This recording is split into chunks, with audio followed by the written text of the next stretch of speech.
Hello students, welcome to your channel Khandelwal Maths Academy. I am your host Vishwesh Khandelwal.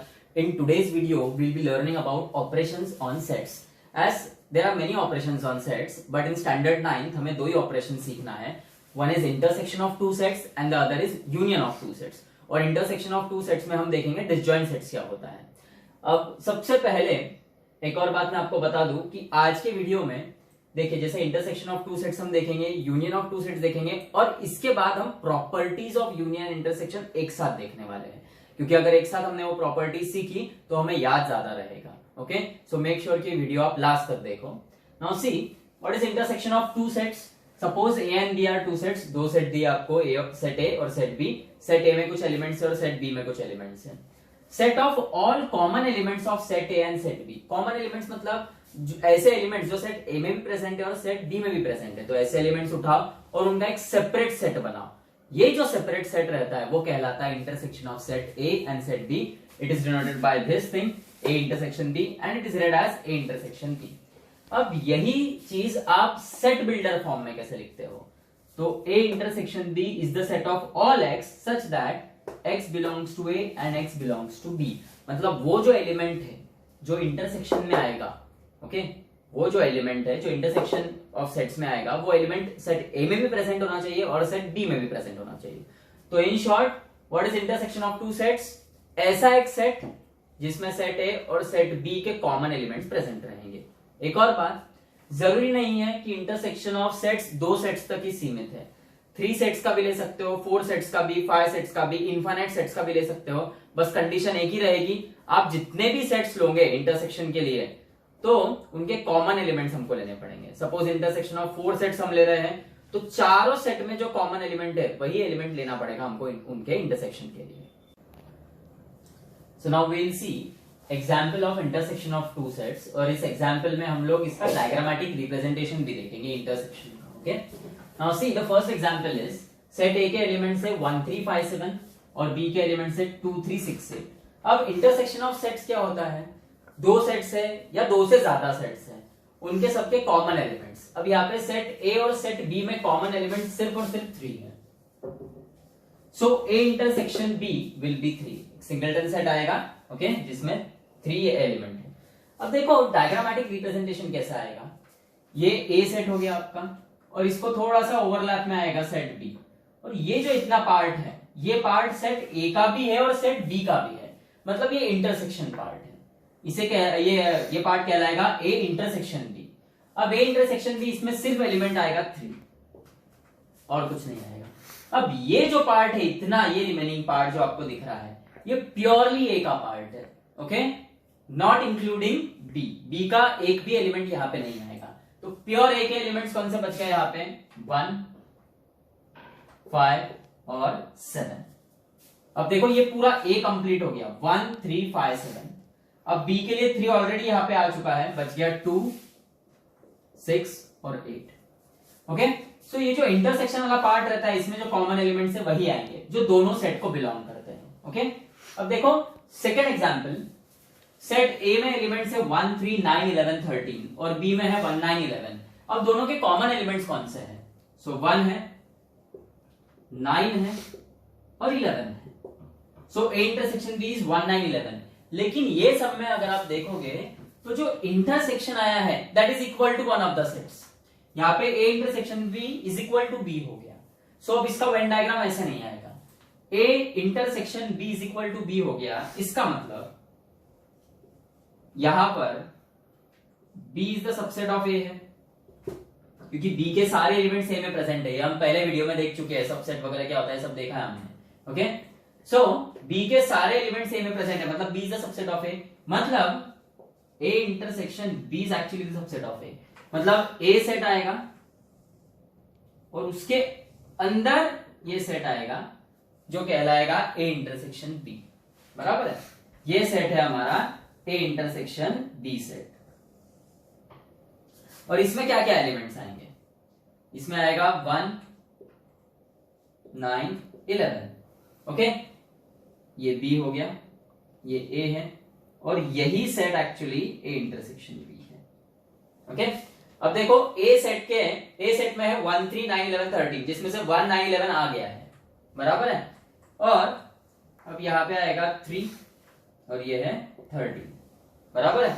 सो आप देख सकते हो ये वेन डायग्राम अलग है और ये वेन डायग्राम अलग है, बराबर। यहां पर जो सबसेट था that is equal to one of, sorry यहाँ पे जो इंटरसेक्शन था that is equal to one of the sets, बराबर है।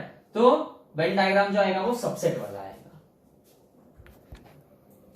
Disjoint sets, if the two sets set A and set B does not have any common element in them, दो sets है set A और set B और उनमें कोई भी common element नहीं है, मतलब उनका इंटरसेक्शन क्या आएगा, नल सेट। ऐसी सूरत में those two sets are said to be disjoint sets, okay. अब यहाँ पे एक एग्जांपल देखो आप, A सेट में एलिमेंट है 1 3 5 7, B सेट में एलिमेंट है 2 4 6 8, इनका इंटरसेक्शन क्या है, नल सेट, इनमें एक भी कॉमन एलिमेंट नहीं है। इसका मतलब set A and set B are disjoint sets. और वेन डायग्राम ऐसा आएगा, सेट ये सेट ए का वेन डायग्राम, सेट बी का वेन डायग्राम, और इनमें कुछ भी इंटरसेक्शन नहीं आएगा, ओके, दोनों separate. Now the second operation in this operations of sets is union of two sets. Let A and B be two given sets, then set of all elements of set A and set B is called union of two sets. मतलब दो set है, एक set ए है और एक set B है, तो जो यूनियन आएगा इनका ए यूनियन बी, उसमें सेट ए के भी सब एलिमेंट्स आएंगे और सेट बी के भी सभी एलिमेंट्स आएंगे, बस जो कॉमन एलिमेंट्स है वो एक ही बार लेना है, ओके। अब देखो it is written as A union B, read as A union B. यहाँ पे इसका सेट बिल्डर फॉर्म में कैसे लिख सकते हैं हम लोग को पता है, A union B is the set of all x such that x belongs to A और एक्स बिलोंग्स टू बी। या तो वो ए में रहना चाहिए या तो बी में रहना चाहिए, ओके, कंपल्सरी नहीं। इंटरसेक्शन में क्या था, यहाँ पे और नहीं था, यहाँ पे एंड था इंटरसेक्शन में, मतलब x should be element of set A as well as it should be element of set B intersection के लिए। यूनियन के लिए ऐसा है, x या तो सेट A में रहेगा तो भी चलेगा, सेट B में रहेगा तो भी चलेगा, ओके, दोनों के सभी एलिमेंट्स A यूनियन B में आते हैं। अब यहाँ पे एग्जांपल देखो आप, A सेट के एलिमेंट्स है -1 -3 -5 0, B सेट के एलिमेंट्स है 0 3 5। सो A यूनियन B क्या आएगा, A यूनियन B में आएगा देखो -1 -3 -5 0। अब 0 यहां भी और यहां भी है, ए में भी और बी में भी है, तो एक ही बार लिखना, दो बार मत लिख देना, 0 3 एंड 5। अब वेन डायग्राम, सो ये देखो वेन डायग्राम ऐसे ही आएगा, ये है सेट ए, ये है सेट बी, और ऑब्वियसली आपको पता है ये इतना पार्ट जो ओवरलैप हो रहा है वो इंटरसेक्शन का है। दोनों में कॉमन एलिमेंट कौन सा है, 0 को यहां पे लिख दो, ओके। अब सेट ए में और क्या क्या है,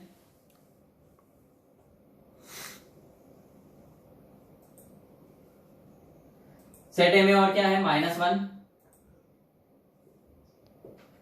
-3 -5, और सेट बी में 0 तो ये आ गया, 3 और 5, और इसको पूरे इसको आपको शेडेड रीजन में लाना पड़ेगा, शेड करना पड़ेगा।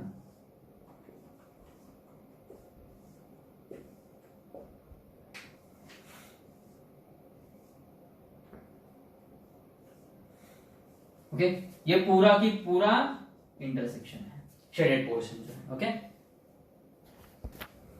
सेकंड एग्जांपल, अब देखो यहाँ पे U सेट है, U सेट रहता है यूनिवर्सल सेट, इसमें एलिमेंट्स क्या है 1 2 3 4 5 6 7 8 9 10 11 12, okay.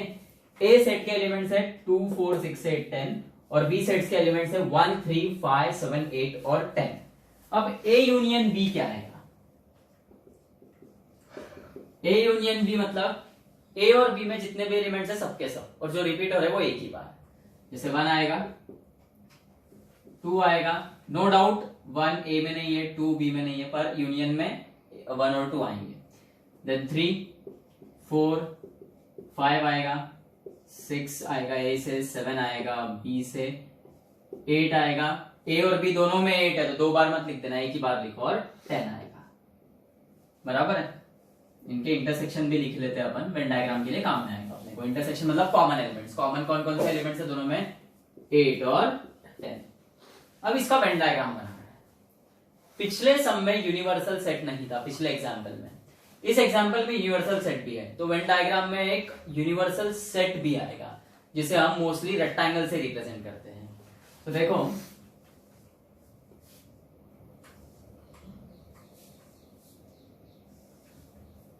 This is that universal set U, ये है सेट A, ये है सेट बी। अब सबसे पहले हम इंटरसेक्शन वाले एलिमेंट्स लिख लेंगे जो है 8 और 10। देन ए सेट में कौन कौन से एलिमेंट्स है, 8 और 10 आ गए। अब 2 4 6 8, 2 4 6 एंड 8। ओके, बी सेट में 8 और 10 आ गया, हाँ सॉरी 8 आ चुका है ऑलरेडी, 8 नहीं आएगा। बी सेट में जो एलिमेंट्स हैं 1 3 5 7 8 10, 8 और 10 ऑलरेडी आ गया इंटरसेक्शन में, तो अब आएगा 1 3 5 एंड 7। अब आप देखो ये पार्ट हो गया यूनियन वाला पूरा, 1 2 3 4 5 6 7 8 एंड 10। फिर भी कौन से एलिमेंट्स बच गए जो यूनियन में है ही नहीं, वो बच गया 9 11 और 12, तो वो यूनियन के बाहर आएंगे 9 11 एंड 12। और आपको अगर शेड करना ही है यूनियन पार्ट को, तो this is that Venn diagram of union of set A and set B. Okay, ये जो शेडेड पोर्शन है, ये शेडेड पोर्शन है A union B. Third example, set A के एलिमेंट्स है 1 2 3 4 5, सेट बी के एलिमेंट्स है 2 और 3। अब देखो यूनियन में क्या रहता है, दोनों के सारे एलिमेंट्स लिखने पड़ते हैं। सो 1 2 3 4 5 सारे एलिमेंट्स आएंगे और बी के 2 3 ऑलरेडी कवर हो गए, बराबर है। तो जैसे इंटरसेक्शन में आपने सेकंड एग्जांपल देखा था, वहां पे intersection was equal to a set, यहां पे जो यूनियन है that is equal to a set, बराबर। यहाँ पे ए यूनियन बी जो आया है दैट इज सेट ए, मतलब। और यहाँ एक और बात, यहाँ पे जो बी है, बी के सारे एलिमेंट्स ए में प्रेजेंट है, मतलब B is the subset of A, इसका ही मतलब B is the subset of A union B. Okay, so और ए यूनियन बी क्या है एक्चुअली ए, तो ए सेट आएगा उसके अंदर बी सेट आएगा। ओके, इसका वेन डायग्राम सबसेट वाला आएगा।